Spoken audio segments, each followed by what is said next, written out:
I was just looking through a file today, and I mentioned this yesterday and just went to check the date. So June 2007, the British government appointed Eames Bradley to carry out that consultation on the past. And, you know, I think we're now 15 years on. Did you believe this is where we would be in 2022, which seems further back than where we were in 2007? Well, no, I mean, I suppose like many people, Barney, I was shocked and dismayed in the spring of 2020 when we witnessed this unilateral about turn on the part of the current Tory government. Did I ever think that we would get to the place where we are in now with this bill passing its way through Parliament? No, I mean, I didn't.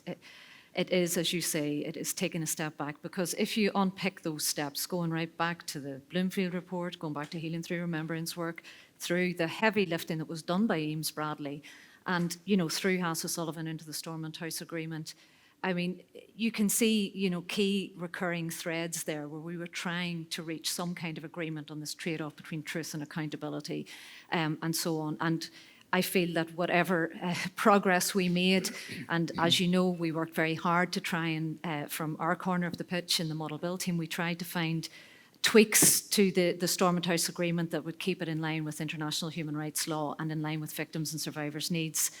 But all of that has fallen by the wayside with this unilateral move and the bill that's making its way through Westminster. Julian, Anna mentioned, I think it was March 2020, isn't that right, Anna? Yeah. And I think you and I were briefed together at that stage about where the UK government intended to go with this. They were talking a good talk about investigations. How shocked are you, if shocked is the right word, about where we've ended up with all of this?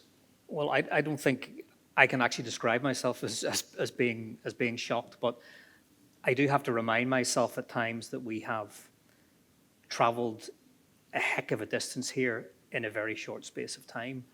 When you consider that New Decade, New Approach promised the implementation of Stormont House within 100 days, and the first signal that we got that something was changing quite drastically was around about those 100 days, where you and I and other members of the media were briefed that there would be a much reduced number of investigations. There would no longer be an historical investigations unit. There would be desktop reviews, and there would be investigations for a select number of cases. Then we got the command paper, which basically ditched the idea of any investigations at all and the closing down entirely of the criminal justice process. The government then said it would engage in FaceTime with interested parties. It probably heard nothing it didn't expect to hear. And we ended up with draft legislation which looks very like the command paper of the summer of last year. Yeah. And what became very obvious in that period of 2020, Julian, I can remember, and I think you and I spoke about it, that while that briefing was by the NIO, it became very clear very soon afterwards that Downing Street and the MOD had stepped in.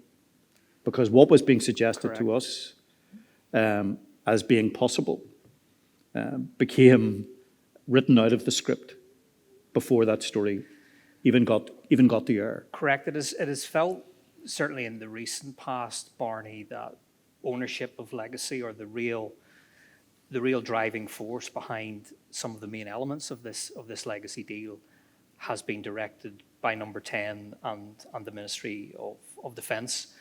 And I sometimes wonder if Stormont House was, New Decade, New Approach was the Northern Ireland office's version of how it wanted to do legacy, and then actually was redirected by others.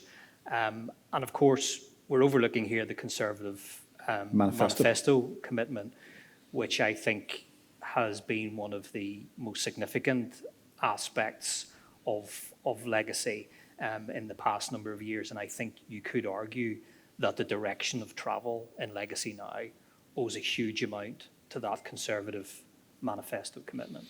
Anna, we heard from Julian Smith as he opened the conference yesterday, of course, the joint architect of New Decade, New Approach with Simon Coveney. And it's probably no coincidence that not long after a report suggested legacy legislation within 100 days, he was sacked by Boris Johnson. And that was the bend in the road, I think, that has taken us through to today. I think that's true, and it's reflective of the trajectory that Julian just outlined there, where you had the NIO working closely on what looked like in good faith in moving towards the implementation of the Stormont House Agreement. And then the sacking of Julian Smith was perhaps an outworking of the developments that Julian has alluded to.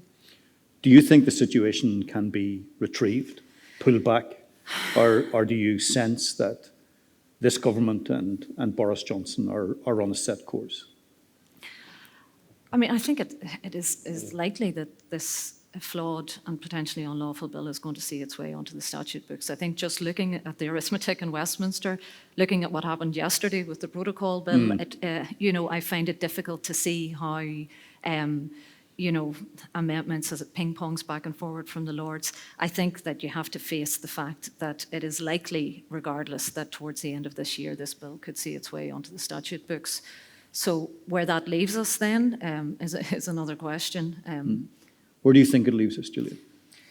I mean, I do agree that it certainly feels like the government is a good way down the road here.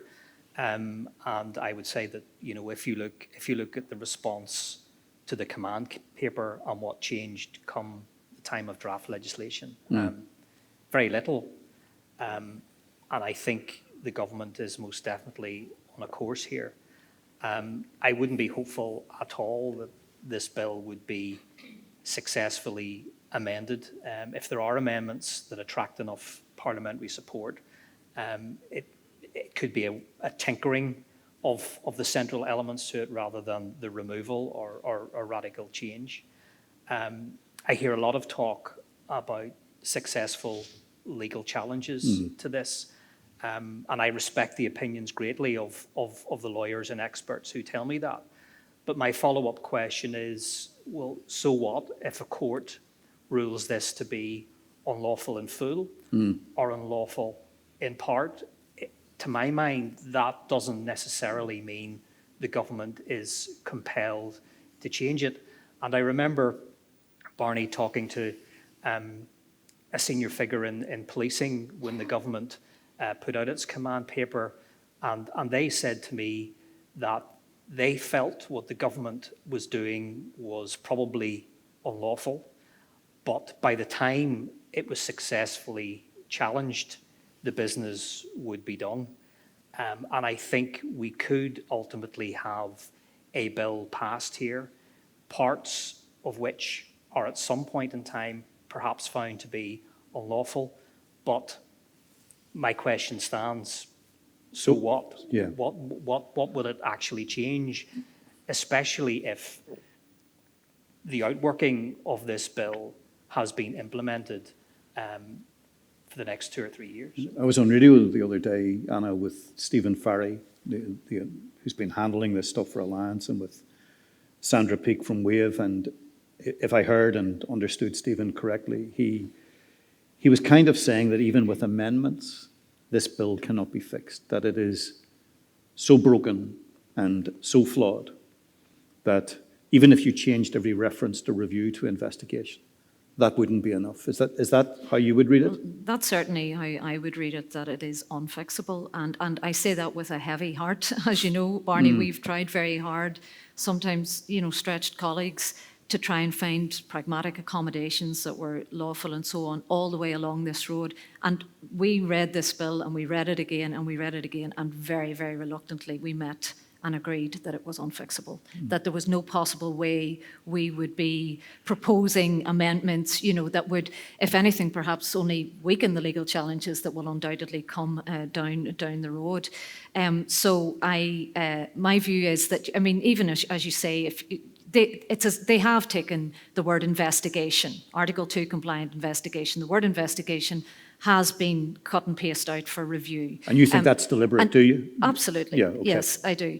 And I think that, even if you were to do a find and replace and put investigation back again, you would want to see that evidence that the Secretary of State's interference in this bill. It's the intent behind it. It's the sense of what is the intent. And I think that's what people find so egregious and what Colin was alluding to.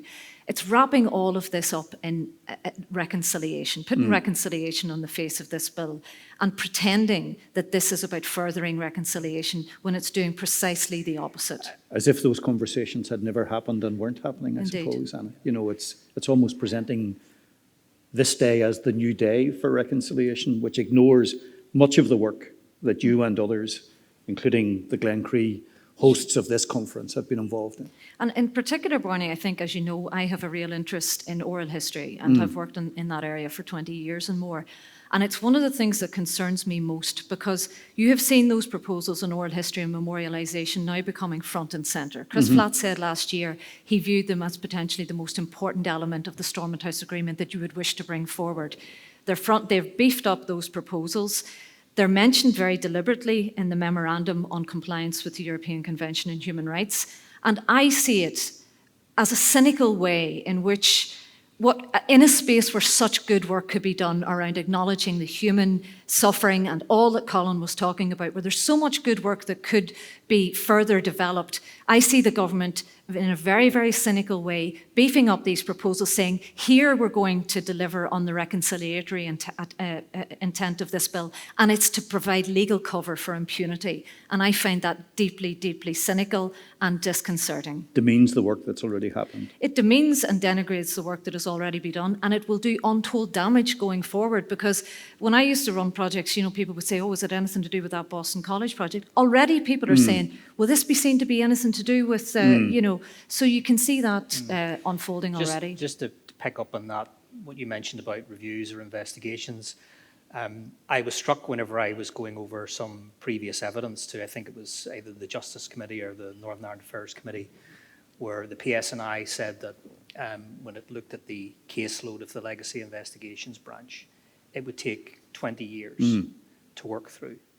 And we're talking about something here which the government wants done in 5. And even that time frame alone, I think, is a clue to the kind of investigative process that this new body might have in mind, because you're thinking, how can the PSNI say that something potentially would take 20 years to work through 1,100 cases, and yet the entire work of the ICRIR could be done in 5, if not less? Suggests a racing away from the past. But part of the commentary, and we chatted about this outside, Julian, is this might be our last chance. So however bad the bill is, we've got to try to do something with it. You've heard that, I think it was kind of Declan Morgan's approach, John Boucher's approach. I was struck by you know, John Boucher saying that, you know, what is uncontested here is that we have been grappling with this issue for a very long period of time, and yes, it should have been addressed long before now. But I think, just like Anna was saying, that how reconciliation and memorialisation is wrapped up around this, I think there is a narrative developing that this is the last chance, and the government saying, well, we're the first government to actually legislate for something in legacy. But of course, a good many people are saying that if this is the last chance, that should not excuse what many see as being a bad piece of legislation. And you know, John Boucher again last week talked about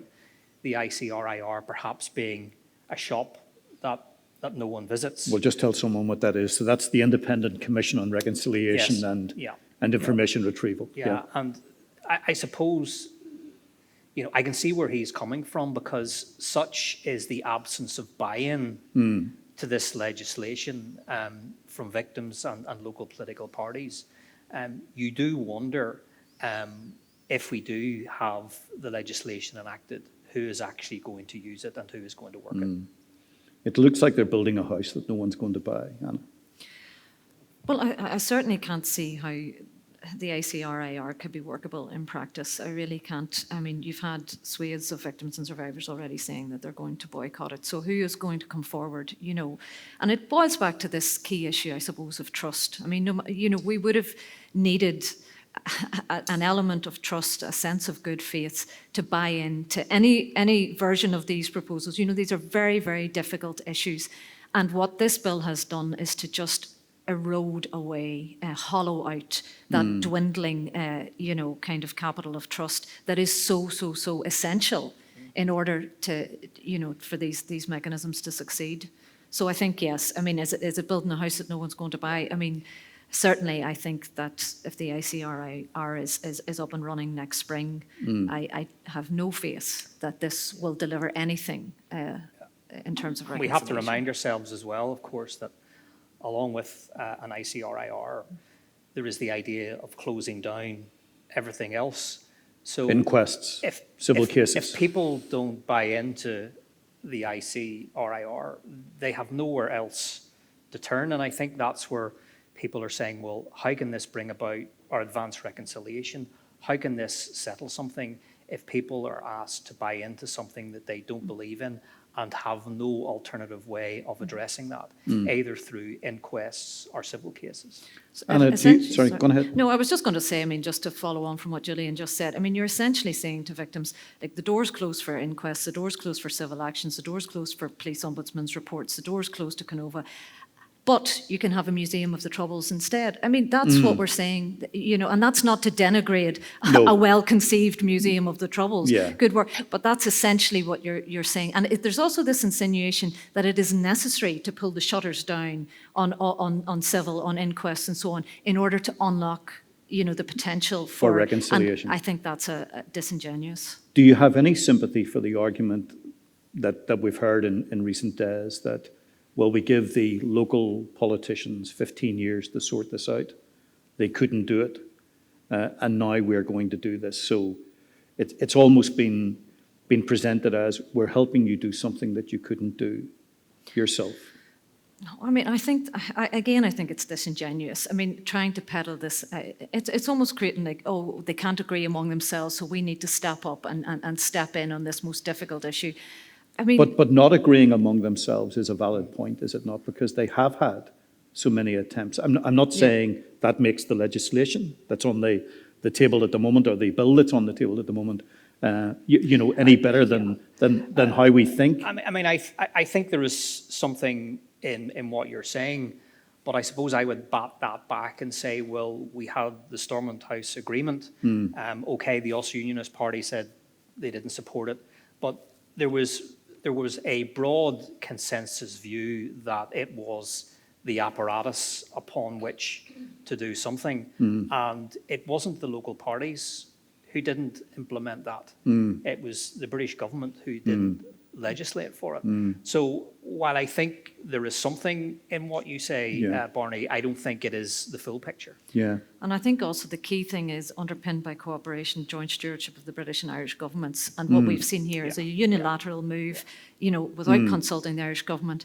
And, in contrast to the Stormont House Agreement, underpinned by Our an New international... Decade New Approach, of course, which yes, was indeed, which was Coveney and outworking. Smith up front together. Exactly. Yeah. We'll see if there's anything from the floor that people want to ask. If someone doesn't put their hand up, I'm going to pick someone. So do we have a first question for either Anna or Julian? I know, John, this morning, for instance, you asked both Una and Roger what they think about immunity or amnesty or whatever word we choose to describe. So anyone with the first question? Do not be shy. David. A very quick question about the time scale. Yeah. A very quick question about the timescale, and you're quite right that it will probably take longer. But the Stormont House Agreement had a 5-year time frame in it, as Eames Bradley had. And now I think a lot of us at the time criticised that, saying, that's not realistic. But is it fair to criticise the present legislation having that time frame when others previously had a similar ambition? Yeah, I take your point, but from recollection, the HIU looked to me like it was going to be something which was well staffed and well resourced. I think in respect of the RCRIR, there's still a large part which is unknown. Okay, we've had it explained to us It will be headed by a figure of judicial standing. There will be a commissioner of investigations. But behind that, I don't think we have any sense at all about how it will be resourced, the caliber and number of individuals who will be involved in it, and therefore it is difficult to make a judgment as to how able it will be able to move through whatever caseload it has in that time frame. Anna, do you want to respond to? Yeah, I mean, I think the key issue is resourcing it. I mean, you could move relatively quickly if you resourced a HIU type body properly. I mean, I think, David, the fear that I have is just this sense of, as Barney alluded to, about this get legacy done and the way in which this bill is moving quickly through Parliament, you know, without adequate. All of that gives a deep sense of unease, you know, about the time frame and rushing all of this through and closing the window down in 5 years so that if you haven't got, you know, requested your review by that stage, it's not possible. All of that just, I suppose, sort of increases my disquiet about the intent behind all of this. What are the possibilities, Anna, if they do press ahead? I mean, in terms of people wanting to tell their story, record their story, is there something that could be done outside of the political frame to at least do that bit of it properly? You know, to imagine, I mean, you talked about a Troubles Museum, but to imagine something that would be a creditable place of remembering that people would gladly, you know, place their story and could be used almost like silent testimony as some kind of sacred space that you step into and you reflect and you have your quiet moment.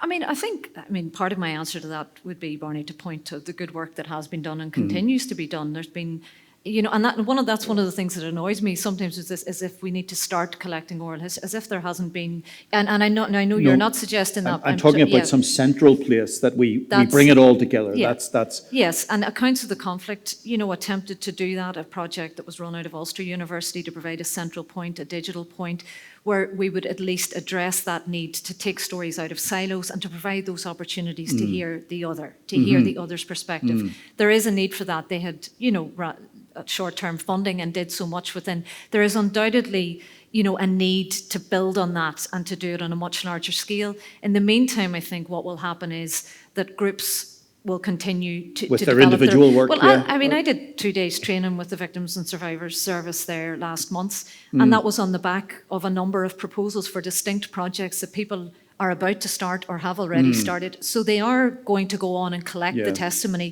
because they can't afford to wait. Yeah, Roger you know? was saying this morning, I see he's still here, Roger was saying this morning that the RUC George Cross Foundation have got 302, I think. Is that right, Roger? That's 300 plus. Yes. Yeah. Yeah, there's a mic, Roger, if you wanted, yeah. Thanks, Sue.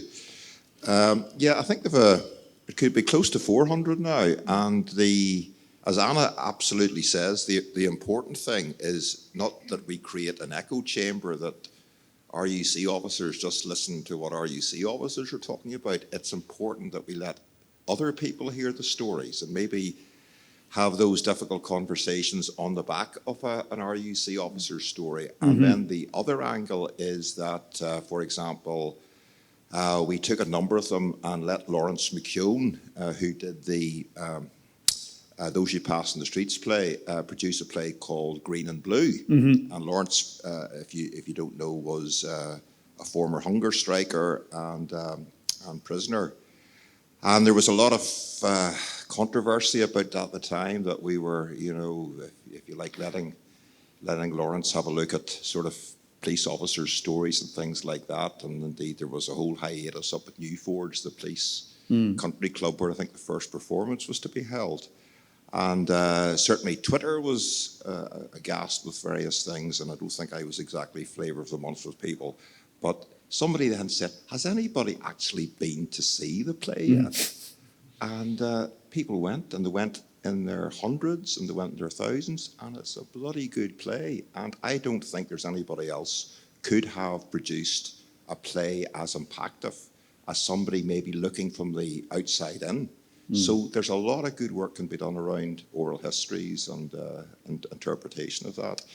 I agree with Anna. I think it seems to be that there was always a little bit of success, a bit of mileage, a bit of momentum with the oral history projects throughout the province. And but it's sort of being repackaged and put front and centre now as the best way of maybe reconciliation. And there's a lot more to it than just oral histories, but it is an important part. How open do you think, Roger, people who you worked alongside would be to this idea of some central place of remembrance, properly thought through, properly intentioned? And you made the point that a bit of shock around Lawrence McKeown, but people then being pleasantly surprised at the outcome. Yeah, and I think it's about taking chances, taking risks. Surely there's echoes here of the Maze project, which was sort of the letters from America and things like that, when we had a certain a construction that was due to go ahead, and then at the end of the day was pulled. And I think maybe museum, I'm not so happy with the word museum, maybe some sort of a conflict transition centre or something like that, I think would be important, where we can hear the other people's stories and narratives and things. And I think that if sold properly, that would be an important way forward, because you made the point is we don't agree with this legacy bill, but what else is there out there? So therefore we need to be doing something. The perception from a lot of my colleagues is that the can is just being continually kicked down the floor or down the road until eventually there's nobody here to kick the can. And maybe that is in some ways what the long-term outcome might be about. So yeah, I think certainly, speaking personally, I think some sort of a conflict centre or a transitionary justice centre would be very important indeed. But there's a lot of good stuff in around oral histories and narratives. It really is. What is truth? Truth is what people perceive the truth to be. And I could look at the same thing as you look at, Barney. And, a day later we could be asked for our views of what happened and it would be different. So it's important to trap the individual's view of what the truth is. Anna, you clearly believe, if I understand you correctly, that this bill is about closing this down, shutting it down.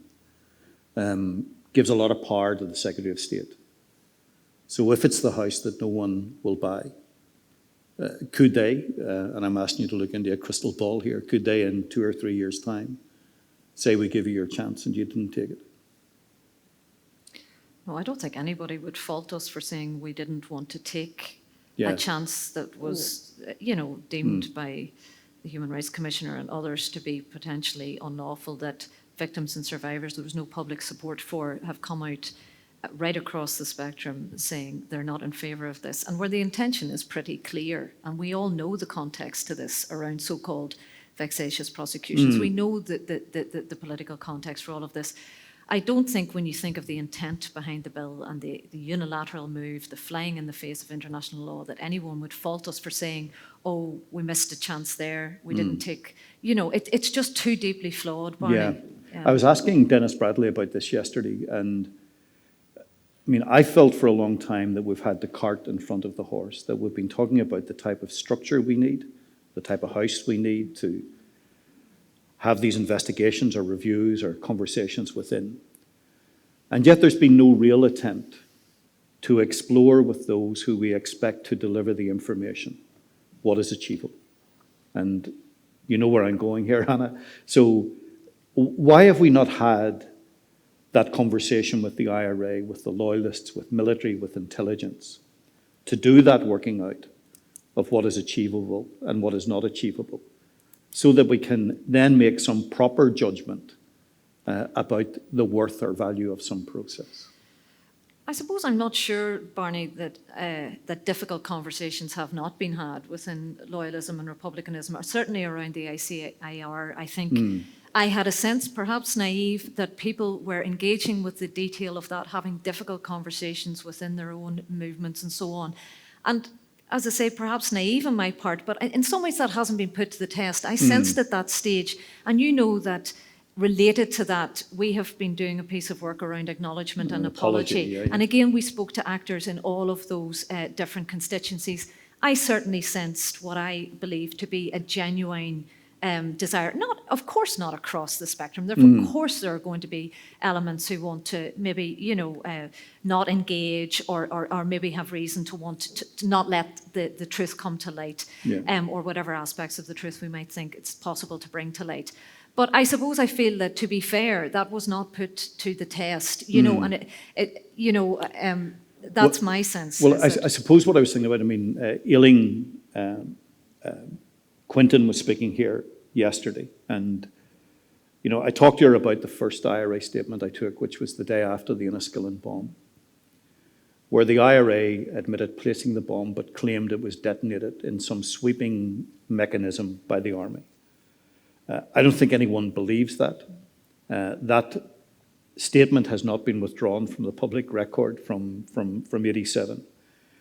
And I suggested to Ailing and to some others yesterday that maybe the beginning to truth would be the IRA saying in that situation, we placed the bomb, we detonated the bomb, and knowing that we'd placed that bomb and detonated it on Remembrance Sunday, we knew we were going to kill civilians.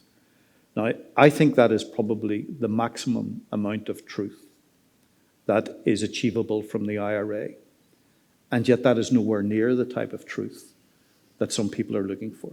They want to know who gave the order. They want to know who placed the bomb. They want to know who pressed the button. And that's what I mean about there has been no proper interrogation of that possibility. Is that something you could maybe say a few words on, Julian? When you were speaking there about that aspect of it, I recalled the Lambeth Palace legacy talks that went on in the background without as many people know victims in the room, but we do know that there were representatives there of republicanism and loyalism. And surely to goodness, there must have been some discussion there about the shaping of a legacy process and what loyalist paramilitaries and Republican paramilitaries would bring to the table. I'm also reminded that whenever this piece of legislation didn't materialise up until Christmas of last year, you remember there was a period that they promised late autumn, it didn't materialise, and we were hearing rumblings out of the Ministry of Defence and the Conservative backbenches that they were concerned that this process, the only buy-in would be the state, and that Republican paramilitaries, loyalist paramilitaries wouldn't go anywhere near it. So I think this is perhaps where they came up with the idea of, rather than a blanket amnesty, there would be a conditional immunity. But I think that not enough thought and discussion has gone into what will the IRA and the UVF and the UDA bring to this process beyond organisational position statements.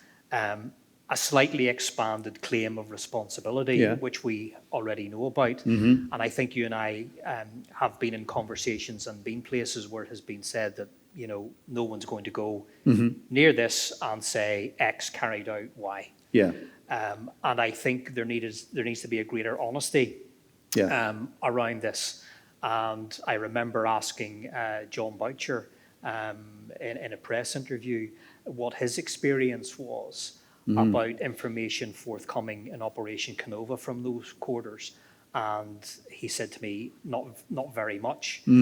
And I suppose you fast forward then to the information recovery process that the government has designed. And one of the questions I would have would be, what makes the government think that Republicans and loyalists are going to come forward in any significant number and give anything like what victims want to hear? And almost a throwaway line in an interview Brandon Lewis gave, I think, to Conservative Home at the weekend, he said he agreed that perhaps only one or two people would come forward. Now, where to this point has there been that public acknowledgement from the British government that it will struggle to get buy-in from that important part of the equation? I've used this term, Anna, that it's time for us to stop lying about the truth. And what I mean by that is that we need to have a much more honest conversation about what is possible and what is not possible. And I wonder, do you believe that the type of specific detail that some people are looking for is achievable and possible within within any process that might take shape? I think there definitely is a need to manage expectations and not to suggest, that we're going to be able to deliver all of the truth for all of the people that need and require it. But at the same time, I think one of the things that has to be borne in mind, Barney, is that a fair degree of truth, or at least information, has come to light in recent years through the often criticised criminal justice system. And again, another cynical view of this bill is that perhaps the criminal justice system has been working rather too well in recent years. Delivering too much. In bringing just a little bit too much truth to light.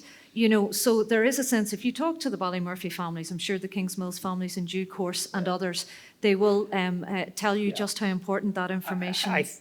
I think that's a very, very important point, and I think it's why you talk to a lot of families in this sphere, and that is why they want robust investigations, because they believe that is the only way by which they will get full answers. Yeah. They don't expect an information recovery process to deliver that kind of accountability, and if it hasn't taken a criminal process to get those kind of answers, then there has been the ability to get an inquest or a civil action which has delivered that kind of material. I see Roisin with her hand up. If someone could get a mic to her, and just to pick up on that point, Anna, I think it was Breege from the Ballymurphy families who said yesterday that they went into the inquest process not really knowing what to expect, but the confirmation of innocence that emerged out of it was absolutely amazing. And what they would like as the next step is the statement of apology from the MOD. Some thought that may not be possible. I think it may well be possible at some stage, depending on what wider statements of accountability and acknowledgement people are prepared to make. But Roisin, you wanted to say something. I just want to make sort of two comments maybe for you to reflect on. One of them is a very negative one, and that is my main concern in terms of victims and survivors is about managing their expectations around this bill. And I think that what's happening is that people are talking about challenges in court, and they're also talking about protests, which we know, for example, the group that we're here from Ballymurphy are out at the moment protesting at the NIO headquarters.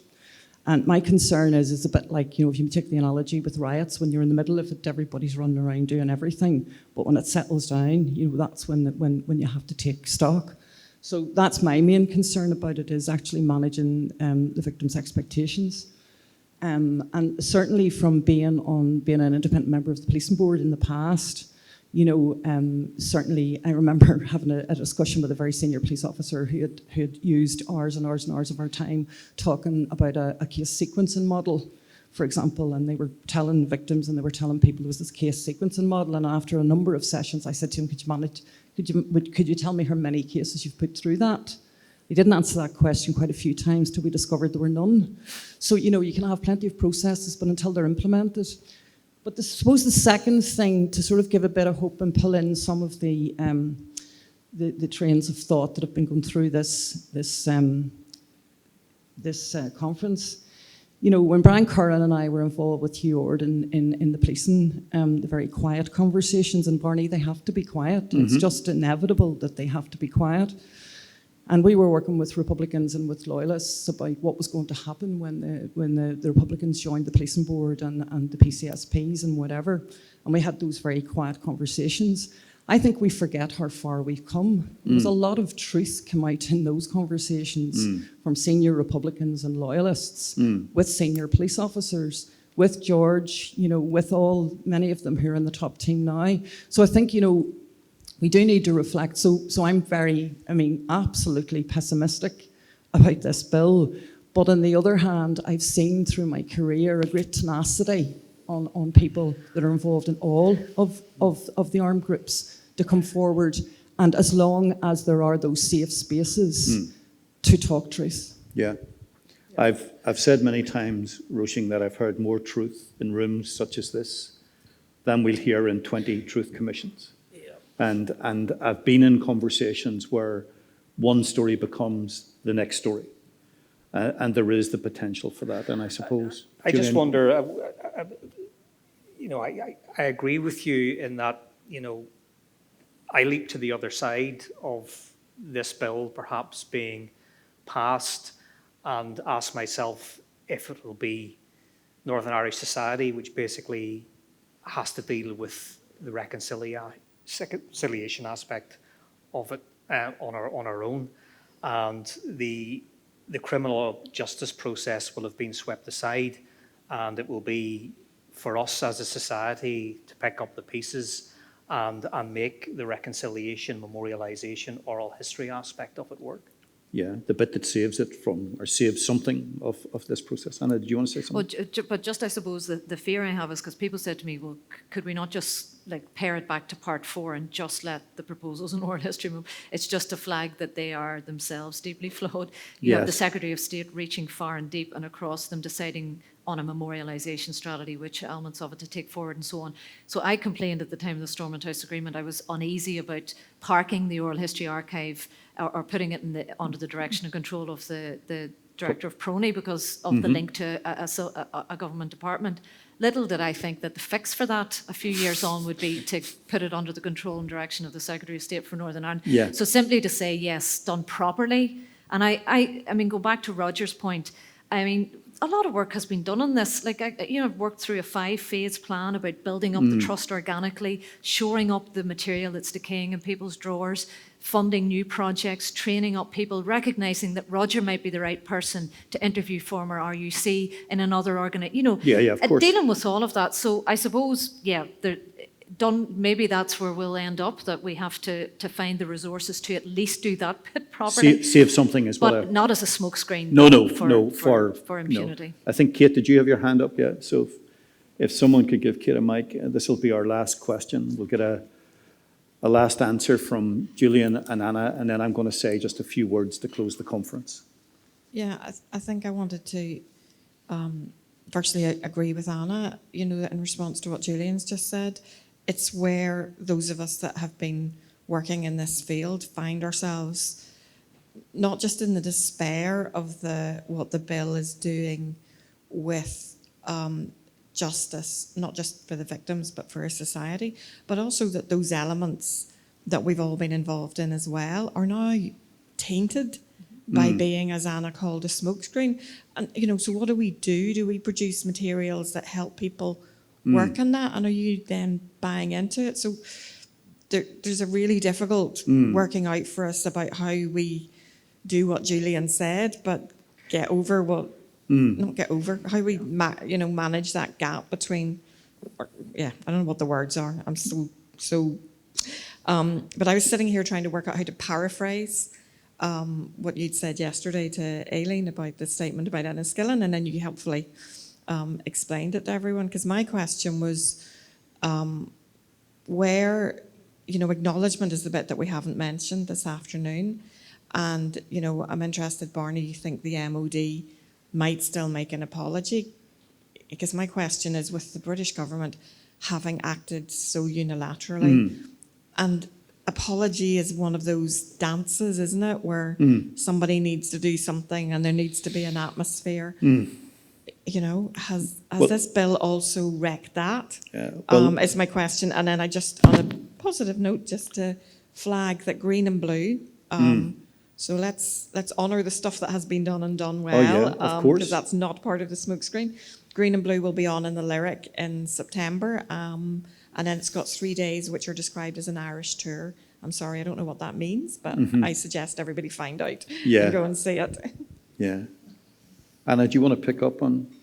Yeah, no, I mean, I agree, and Kate and I have worked closely through the Storytelling Network and Healing Through Remembering, and so absolutely, Kate, I mean, I agree with you. And you're right, it was just a line or two in the Stormont House Agreement, the commitment to acknowledgement, statements of acknowledgement, and, the expectation that others would do likewise, so on the part of the two governments, and others would do likewise. In actual fact, at Lambeth Palace, a lot of the conversation was around statements of acknowledgement and apologies and how that could be taken forward. And I think, as I see it, there's two parts to it. You could have maybe the more generic statements that open up the space for political generosity. So, it wasn't quite an apology, but even the Queen's statement, at Dublin Castle and the visit to the Garden of Remembrance, I mean, certainly talking to Republicans afterwards, they would have said, had we known what she was going to say, we would have attended, and that in different ways, that opened up a space. everything that's happening now seems to be about closing down that kind of opportunity. But there is also then, as you alluded to, Barney, the need for more direct statements of acknowledgement and apology around specific And Haas incidents. O'Sullivan, if I remember it correctly, talked about statements of acknowledgement that were worked out behind the scenes by all sides. Yes. So that everyone knew what everyone else was going to say. And I suppose it's in that sense, Kate, that I would still think there is the possibility of an apology from the MOD, depending on what others were going to say alongside that. And, you know, I made the point to Tim Atwood yesterday. I don't see this process just being about the IRA, the loyalists, and the state. I think if we're going to have the conversation, then we need to have a serious conversation that involves everyone. That includes the media, about what we got right and what we got wrong. It includes the churches. It includes all of those who preached the condemnation, if you like, of the conflict period. And I think the last thing we need is a parade of shame. But I think what we absolutely need is something soon that gives the next generation some chance of moving on. Julian, would you like to say? I frequently ask myself when I'm doing these stories, has wider society switched itself off to this discussion? And I'm always asking myself whether I'm presenting these stories within a very confined space of victims and politics. There's an awful lot happening at this moment.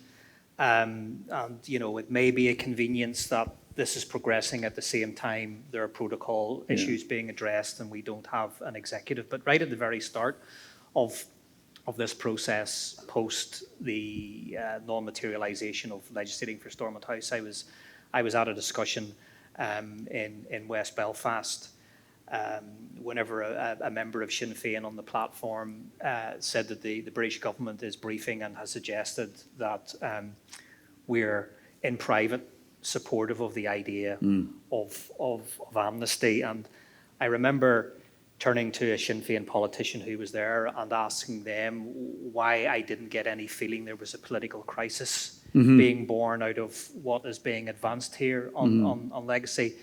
And it brings me back to the question I began by asking, whether wider society has basically switched itself off to this. And this is a discussion and a concern which is happening in a too confined a space. Well, you and I will both know that it's not easy to get a legacy story onto the news. You know, that sometimes you have to argue to get a legacy story onto the news. Yeah. And a part of that is the moving on. Yeah, and there is one, if not two generations, of course, of people who didn't live this. Yeah. And my news editor is continually asking me how this is relevant to them, and I revert to my stock answer that this is still a divided society, and this is an issue that needs to be addressed, and that is its relevance in the here and now. Yeah. Julian, thank you. Anna, thank you. If I could just ask you just to stay in your seats for a moment. I'm just going to say a few words to close the conference in these couple of days. But thank you very much indeed.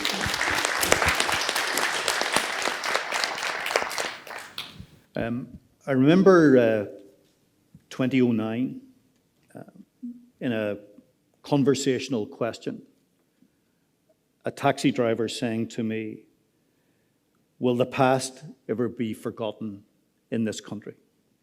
And I just stepped out of the Eames Bradley news conference in the Europa Hotel, out of that emotional explosion that happened that day when shrapnel was spat all over the place. And I remember something else that was said that day also, that there are some people who can deal with this in their heads but can't deal with it in their hearts. And that was 2009, and here we are in 2022 in a different place. Still no formal process within which to ask and answer the questions that relate to what we call our past that for many people, and we've heard that over the last couple of days, a past that is still there today, this day, yesterday, and tomorrow. And in this conference, I think what we have heard over the last couple of days are contributions that make us stop and think. I'll never forget what Ailing and Breege said on this stage yesterday, and I'll never forget that interview with Colin Davidson, because I know he talks about himself being the artist with the brush, but it was such a powerful statement to speak down to this legislation that's on the table at this stage. So we've been asking that question, what more can we do? What can we do differently? What can we do better? And I've seen all of those things over the last couple of days.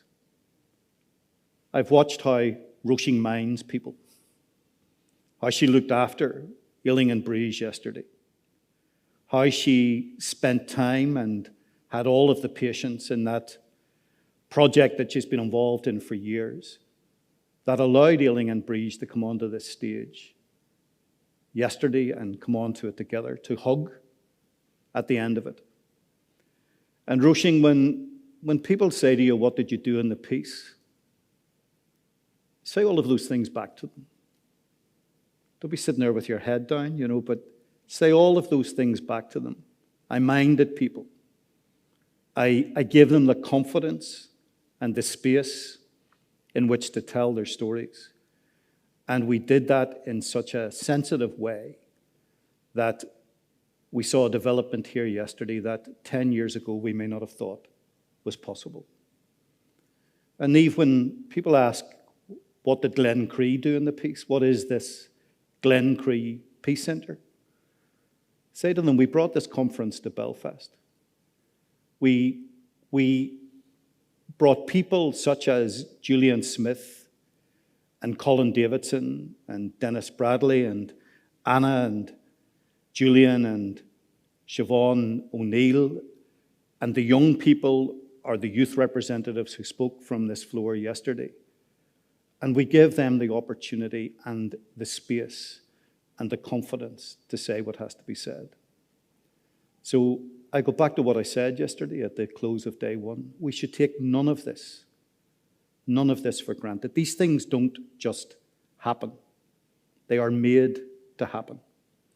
And is there a way of doing this better? Of course there's a way of doing this better. And of all of the politicians who were invited to join this conference in the last couple of days, we could count on one hand the number of those who turned up. So we need to have a think about what's been put on the table by the UK government. We need to think about how, in a situation and circumstance where that bill becomes law, what people in these rooms can do differently. And so this conference should be the beginning of that conversation, because we're in one of those moments. I think the UK government is going down this road. I think it's determined to go down this road. And while you may not be able to stop that, I think what you can do is create the spaces, host the conversations, bring people in to that dialogue, and possibly create that space that we talked about, the museum or the conflict centre or whatever we want to call it, some place that at least presents to people an opportunity to sit down, to think, to remember, and I think most of all to re-emphasize and restate that what happened before should never happen again. So Roisin, thank you for having me. Niamh, thank you for having me. Thank you to all, not just our speakers, but for the many contributions from the floor. And let's go away from this place knowing that we can do better. Thank you very much indeed.